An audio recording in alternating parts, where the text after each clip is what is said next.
Hello, and welcome to this episode of Moments in Credit Union History, sponsored by CUNA Mutual. It's my pleasure today to welcome Dan Mica to our show. Dan is a former U.S. Congressman who was the president and CEO of the Credit Union National Association for 14 years. He assumed his duties at CUNA in 1996, and it was under Dan's leadership that CUNA became one of the highest respected and most influential associations in Washington. He's credited with raising the visibility and presence of credit unions in Washington, building a powerful grassroots lobbying structure for credit unions before the Congress, and developing new and innovative products to help credit unions serve their members.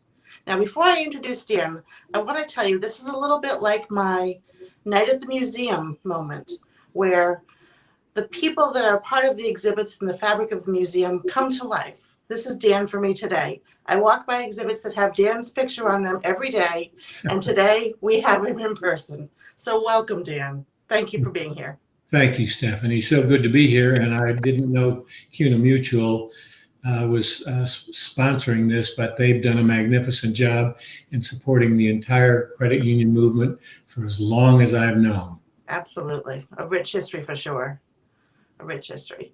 So you were in DC for about 14 years with CUNA, and I know during that time, one of the probably big moments was HR 1151, and as you mentioned before we came on camera, the day that the credit union music almost died. Sounds like maybe the beginning of a rom-com, if you will. Yeah, exactly. Well, I'm glad you asked about that. And it is something that goes through my mind every so often and whenever there's a challenge to the credit union system. But I'm going to try to just summarize it quickly. I think everyone probably knows that the credit unions were challenged in court about having select employee groups.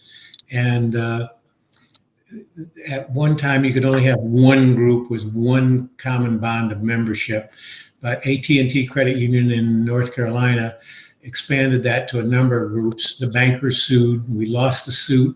We appealed it. We won the suit. We lost the suit at the Supreme Court. And we were in a bind because we were told that if the suit were allowed to stand, if we didn't get legislation to change it, we probably would have lost millions, maybe as much as a third or more of the credit union membership would have to be canceled in the United States. That caused a panic button and a call to action to credit unions. And I must say at the start, the leagues and the league system were really the heroes in this story.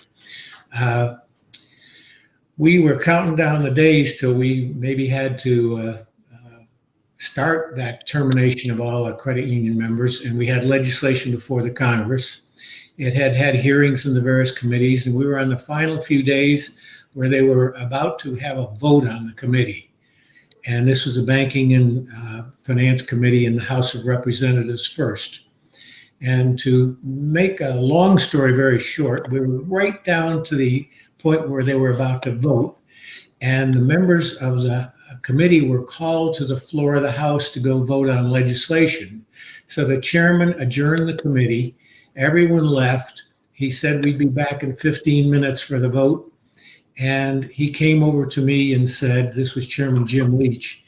He said, Dan, you don't have the votes. And you're missing this by at least one or two votes. And if you don't do something, your opponents back there have a whole list of amendments that will dismantle the credit union movement. So on the first vote, if you lose it, there will be a half dozen more to dismantle the credit union movement. It was near panic time, but I will say again, many of the important leagues were in the room, the league presidents, and one was Mike Mercer. He was from Georgia, and the speaker was Newt Gingrich, who did support us. And Mike heard the conversation and he called the speaker. To this day, we're not sure what the speaker did or didn't do, but apparently he contacted a few members on the Republican side. The vote was called and we won by one vote. One vote, and we would have lost the credit union movement in my mind, and that's what the chairman of the committee told me was about to happen. All right, fast forward to the Senate. Similar situation, down to the end, And there were 9 members, I believe, on the banking committee, maybe 10, 4 and 4 or 5 and 5, Democrats and Republicans. The chairman was Al D'Amato of New York. He called the roll. There were 4 Democrats in favor of the legislation and 4 Republicans against the legislation. The deciding vote was up to the chairman. And if the chairman voted with us, he had to vote against 4 members of his own party. There was a long pause, and he voted yes. And we won by 1 vote. And, that's the story of how we almost lost the credit union movement. And I would say the happy ending was we won on the full floor of the Senate, 92-6, and on the full floor of the House, 411-8.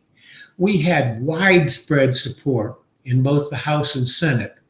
But the bankers had succeeded in lobbying and getting the support of key members of the 2 committees that almost put an end to our movement. So that's what I call the day that credit unions almost died. It's incredible to think that 1 vote in each vote was the deciding factor. And I think that it's a great illustration of how, people involved in credit unions, you make a difference. And it's a great story. So thank you for sharing. Well, I know that the league. I want to thank the leagues. They absolutely. Just before that vote, Chairman D'Amato called me and said, I need support. I need you to get some people from my district, from the state of New York, and anywhere else you can on the steps of the Capitol in, I think it was less than a week. Let me tell you, every single state, all 50 states, all 50 state leagues brought people. We had over 8,000 people there for a rally on the steps. The Hawaii delegation got their own plane and flew in, and Chairman D'Amato brought out members of the committee and other senators to see the size of the rally that was put together in less than a week. So again, my hat goes off to the leagues and the work they've done. And I'm just honored to be the CEO and leader of the system at the time and watch this magic work. I know that from the perspective of the museum, the exhibit that we have on HR 1151, as well as supporting collateral materials we have, it is still one of the most requested exhibits, and it's what people still are researching. It's irrelevant today, so I think it's terrific to hear the story from your perspective, having been there. So thank you. Thank you. Yeah, so also in Washington, D.C., it's my understanding that a little project called Credit Union House happened during your tenure as well. Yes, and I'm very proud of that. And again, that's another story of where the leagues, and coincidentally, Mike Mercer of Georgia played a role in that. I'm not singling him out as my favorite. He's a good guy, but he was president of the League Association at the time. We had just won 1151, and a member of Congress had told me, well, credit unions are probably going to fold up their tents and go back to their little credit unions, and we won't hear again from them unless there's another crisis. And I said, no, we're going to have a constant presence in Washington. And I had been talking with Carol Beach, who was the president then of the Colorado League, about a concept that I had become aware of called Florida House, which, by the way, is right around the corner from Credit Union House, very similar building, very similar purpose. And I was one of the original members of that as a Florida congressman when it first started out. And Carol thought it was a great idea because during the battle, 1151, we were bringing thousands of people to Washington every week for weeks and weeks and weeks. And every time we rented a hotel room or a ballroom to house these people and have meetings, they charged us thousands to tens of thousands of dollars. And I said, I think we ought to have something like Florida House. We ought to have a credit union house.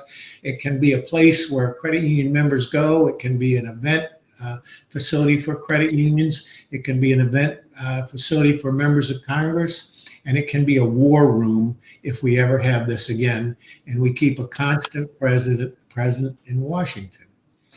Fast forward, we're in Hawaii at a league meeting. We had won the battle. Everybody was in great spirit. And I was about to give my remarks to the group of league presidents.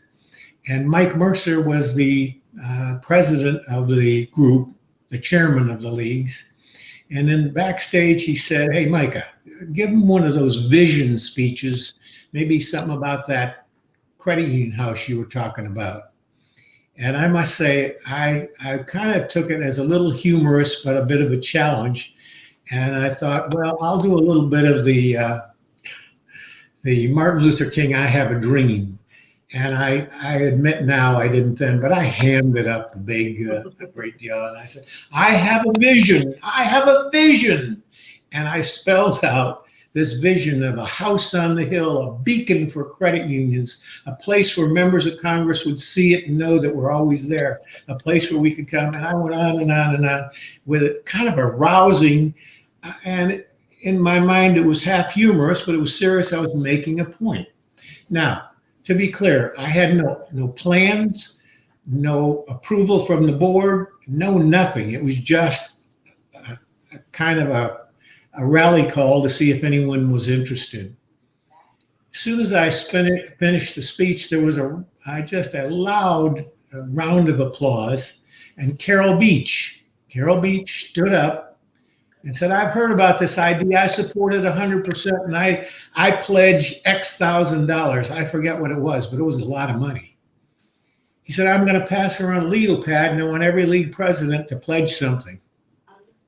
I believe, I have to check with Carol Beach, in that quick moment, leagues pledged over $1 million to build Credit Union House, and we were off and running, and we've never looked back.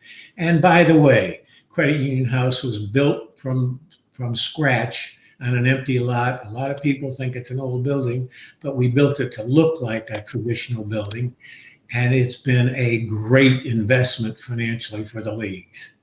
That's incredible. It's sort of the field of dreams, if you will. If you build it, they will come.